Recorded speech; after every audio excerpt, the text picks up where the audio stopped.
Okay, Kerem Kınık, do you feel this? I mean, you work on the ground a lot.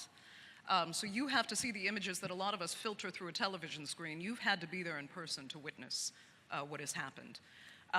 Just anecdotally, personally, was there a time when you said, this can't be our reality right now as human beings? I met two girls in Gaza, Gaza Strip, in an orphanage center, which supported by Turkish Red Crescent Society, El Emel Orphanage Center.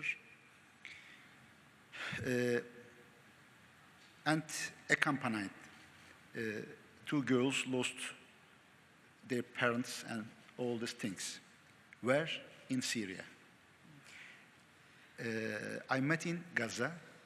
They lost their parents in Syria, Palestinian refugee camps of Yarmouk. During the attack on the Yarmouk camps from the Syrian regime by the barrel bombs and other destructive weapons. Why they were there? They were there because of they forced to leave their countries, Palestine, in 1970s, their grandparents. And they settled down Syria in Yarmouk camp to save their lives and with their hope to get back their homes, Palestine. But unfortunately, they spent more than 40 years there.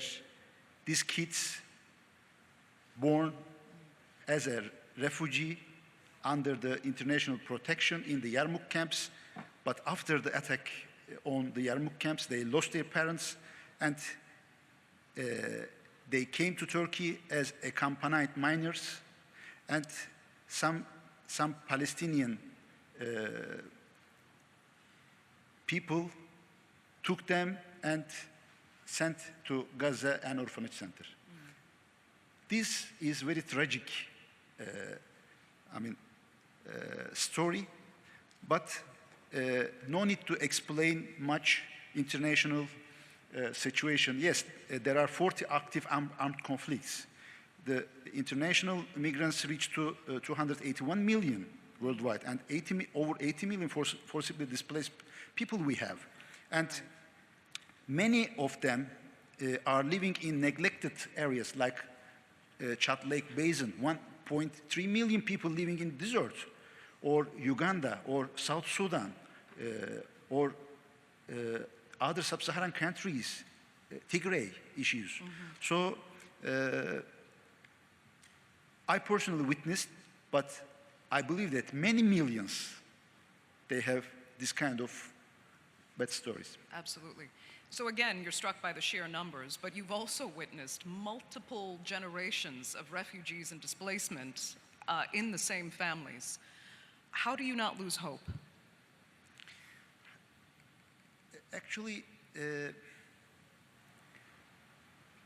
we are human, mankind, and we have to survive on this earth together as 8 billion. And there are enough resources for all of us if we trade fairly, if we behave each other fairly, respectfully, and we have enough international mechanisms to implement trustable and fair politics, but we have to strengthen. For this, we are the humanitarian actors. We have to build up a wall to defend human dignity together by one voice, and we have to encourage international institutions, officials, to legislate more human-centric policies regarding refugees or other things, conflict resolution, peace building, and other things. But I have hope, and I want to believe the power of humanity. Who do you think actually set the best example for how to manage these crises. And I'm not asking you to outright criticize, but if you could also cite who set poor examples of how to manage these crises so that we can learn from those kinds of mistakes. We are really passing through so polarized world, and international institutions losing their powers, and the mechanism of intervention of conflicts or disasters, even natural or man-made, not relevant our contemporary era. So we have to update all these mechanisms. For example, in the United Nations landscape, there are three different streams: development, security, and humanitarian. So they are working separately. For example, only lifeline for the northern part of Syria is our custom gate of Reyhanlı, Hatay custom gate. And UN Security Council, just we are hearing, next month will gather and most probably legislate to close this gate for cross-border humanitarian affairs. So this is a kind of UN resolution. But in the meantime, there are many other UN agencies working cross-borderly to reach northern part of Syria to support almost 5 million IDPs living in Idlib and northern part of Aleppo, Afrin, and other things, other regions. So humanitarian agencies suffering because of the UN Security Council resolutions. What about the development? So we need holistic approach, but some countries like Turkey, like Jordan, like Lebanon, they applied open gate policy to Syrians, or other countries like Uganda received almost 2 million refugees from South Sudan, or Kenya from Somalia in Dadaab refugee camps, almost 1 million people living there. And it's a kind of refugee cities, 80, 60 years old. So, yes, developing countries or least developed countries hosting many refugees, but we have agility as developing countries. I'm talking on behalf of the Turkish Okay. identity. We are agile. We received within 3 days, during the Daesh invasion to Kobani, 180,000 refugees within 3 days.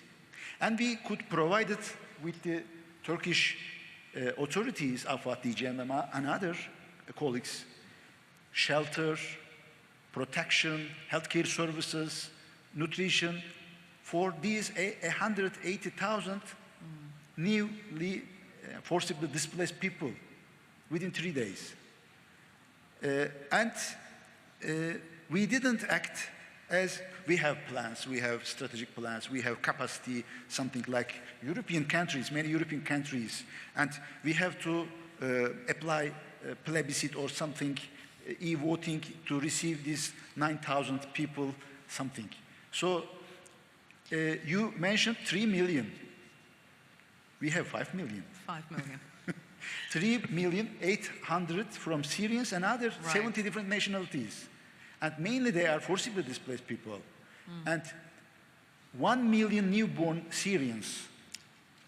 Newborn Syrians. So we have good examples. We have good solidarities. We have good programs like emergency social safety net programs in collaboration with the European ECHO and Turkish Red Crescent and International Federation IFRC. We are providing 2.4 million regularly cash assistance. We have psychosocial protection programs, child protection programs, livelihood programs, in collaboration with our fraternal nation societies or eminent international institutions. But what about who lost their lives in the Mediterranean Sea and the shores? How many saving boats or ferries acting in Mediterranean Sea? Why they are struggling to get allowance for their operation from the European countries? So many examples. Kerem Kınık, what you were talking about, just this one micro example of a United Nations policy with the Security Council closing a key connection point for humanitarian aid to arrive to Syria, then we have to ask, if we can't manage coordination and cooperation at that level, what's going to happen when we have 140 million more people looking to leave their homes in order not to starve to death, in order not to die from, from war that's broken out in various countries? How do you address this coordination problem between large international organizations and humanitarian organizations on the ground? First, we have to think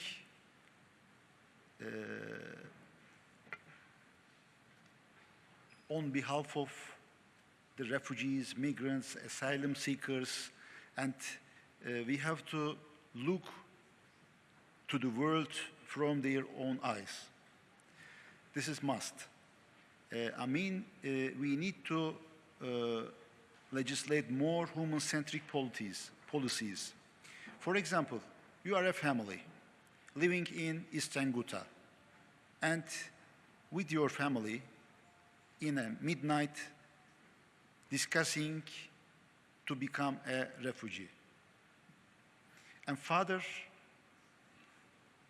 of family decides to move on, to leave their own countries, and leaving assets, leaving histories, leaving memories, leaving maybe dignities. So it is really difficult to leave your own history, leave your own country, right, your motherland. So it is very difficult. It is not easy to take this decision as a people, a human. So the governments, yes, they are looking their own interests. They are applying international laws, regulations. Yes, they have to write. They have rights. But in the meantime, there is no illegal human. The refugees, they obliged to leave their own countries and homes. And we need international solidarity. Bilateral, multilateral, intergovernmental, international solidarity. And not only the official institutions, private sector. What about the companies? What about the labor market? What about others? For example, yes, we are hosting 5 million people in Turkey. It means at least 2 million new job opportunities we have to create. In Kilis provinces, more than 120,000 people living in downtown as a temporarily protective status, but we have 90,000 citizens. Our citizens, minority in their own provinces. What about the utility services from the municipalities? The water, right, wastewater treatment, other things. So there are huge stress upon the host communities and host nations. In the meantime, yes, if the host community have to share their own resources with the refugees, right, migrants. And so we need multidimensional and holistic policy and international solidarity. Let me first introduce myself. I'm Shabir Ahmed Chaudhary, Permanent Secretary of the Ministry of Foreign Affairs of Bangladesh. First, on behalf of the Bangladesh delegation, we would like to extend our heartiest thanks and gratitude to the Turkish government to organize this event and for their warm hospitality. I think you all are aware of the Rohingya community. They are the ethnic minorities in Myanmar. Unfortunately, they have been undergoing persecution and atrocities for a long time, and it reached its climax in August 2017. And consequently, they were compelled to be forcefully displaced from their motherland, and Bangladesh offered them refuge since that time. And the number is not small. You know that it's more than 1 million. And Honorable Prime Minister, Her Excellency Sheikh Hasina, she has been, hosting them for the last almost 4 years as a gesture of humanitarian approach and generosity. And you are also possibly aware that she was awarded Mother of Humanity for these generous gestures. And we would like to thank all the friendly countries and international organizations to come up with their support for this huge number of refugees. And Bangladesh, it's a country, though it's emerging, but our per capita GDP is only $2,000 per year. And we are a country with 170 million population, but an area of only 144,000 square kilometers. Yes. Which means that we have one of the highest population density in the world. But in spite of all our financial and logistical constraints, we have been offering this refuge, and they are happy to live here because we are trying to keep them as comfortable as possible. But actually, that is not the end of it. Every time, they're asking us to return to their motherland, but they want to make sure that they can return there spontaneously, voluntarily, and in a dignified manner, and they want to make sure that they can live in their motherland with peace, and that peace has to be sustainable. And for the last 4 years, actually, we have been struggling. We have been engaged both bilaterally and multilaterally to solve this problem. And we are thankful to the friendly countries because this resolution has been tabled at the General Assembly of the United Nations since 2017, and during all the 4 consecutive resolutions, more than 140 countries have voted in our favor. But in spite of all these efforts, still, we don't see any hope that these migrants will voluntarily return to their country because they are scared for what has been happening for such a long time. So this is my question through this Antalya Diplomacy Forum to the distinguished panelists, that do you foresee any solution to this problem? Thank you. Who would like to speak specifically to the Rohingya? Very quickly. Go ahead, Kerem. Thank you very much. And I congratulate Bangladesh government and Bangladesh Red Crescent societies for their great efforts. To be honest, we have to talk on more the international measures and punishment system for the war crimes, human rights violations, international law violations. Almost 1 million Rohingya people have been exiled from their own origin countries. What about preventive measures from the UN Security Council? You are UN Security Council dealing with closing borders for humanitarian aid. What about others?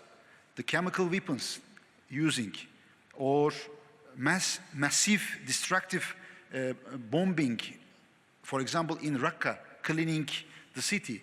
What about the punishments, international? So this kind of behave, encouraging violation or breaching the laws, and I hope if we become united as humanitarians, not only organizations, but scholars, individuals, also artists. So we have to speak out and we have to defend individual rights because they are human. But for now, I'd like to thank all of my panelists so much for this very interesting discussion. Do stay with us for the next couple minutes while we play the video I've been told that we'll play. And really thank you, audience, as well, for participating and for joining us today. Thanks so much.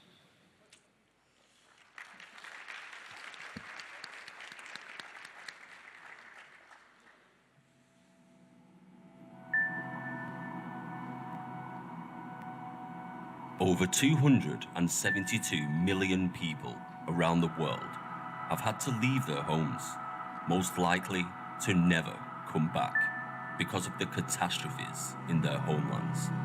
The words refugee, immigrant, and asylum seeker may be words associated with numbers and statistics.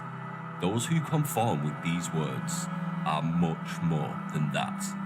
People who have had a future and hope for life. Mustafa, Zella from Syria, Omer, and Shahad from Iraq, plus many others. A refugee is a human. Home is one of humans' basic rights. Home means trust. It protects. Home means family. Home is culture. Homeland is a bigger home. We had fields, we had a happy life, thank God. My father graduated from Baghdad University Law School. He worked as a lawyer. My mother went to agriculture school for her associate's degree, housewife.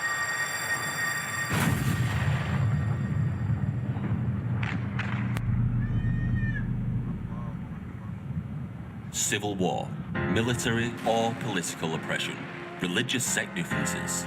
The reasons may vary, but the pain people go through is the same.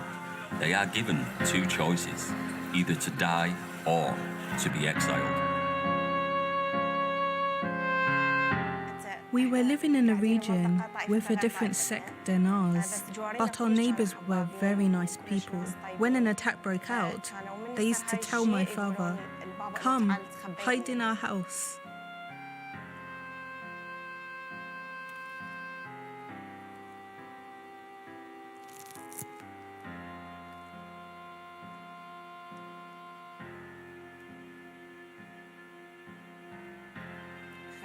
We had very hard times. We couldn't even sleep.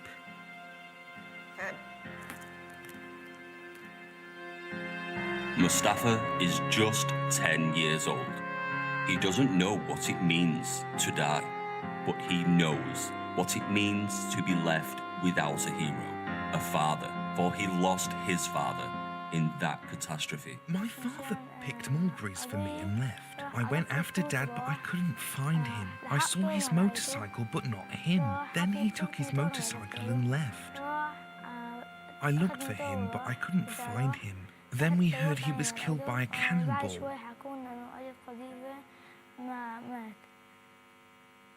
Then we came here. That's all.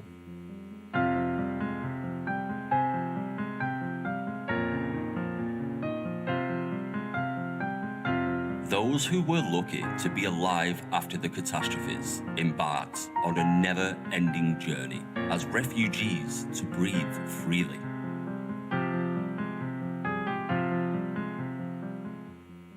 We are now refugees. The word refugee, before the revolution, we used to share to our Palestinian brothers and sisters. God is with us. He is the mighty one. We used to feel sad for refugees and pity them.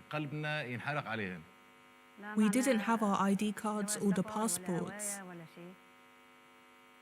We suffered a lot on our way here. We had this little bag with the food for the kids. We had nothing else. Me, my grandma, and my mum got all our stuff. We took our stuff and wanted to go because there were bombs in Syria. We came to Turkey so we can evade death. People who left their homes, want to go back to their countries when things get back on track. I work as a construction engineer because I really want to help with the development of Iraq. I want to graduate high school, go to college, and be a doctor. When the war in Syria is over, I want to go back there and help people. Then, if I could serve my country, that would be great. Everyone who sought shelter in Turkey for their survival feels gratitude towards the hospitable Turkish people who open their doors for the downtrodden with all the help they can give. Turkish government aids Syrians in many ways. The hospitals, for example. They treat Syrians well. I have 2 handicapped kids. Turkish government acquired a medical treatment opportunity for them. We suffered a lot. That's why we left our country and came here. We came to our Turkish brothers and sisters. Thank God. And we thank our Turkish brothers and sisters. We thank President Erdogan. After my graduate degree, I applied for doctorate and I got accepted. I got accepted by Gaziantep University Construction Engineering construction field for my doctorate. It's good to be a doctor, but I want to get back to what my father deserved to have. That's why I want to join the Free Syrian Army and Turkish military force. I will help all my brothers and sisters in Syria and Turkey. I will help all mankind. Whenever I see the injured people, I tell to myself, I will be a doctor in the future and help these people.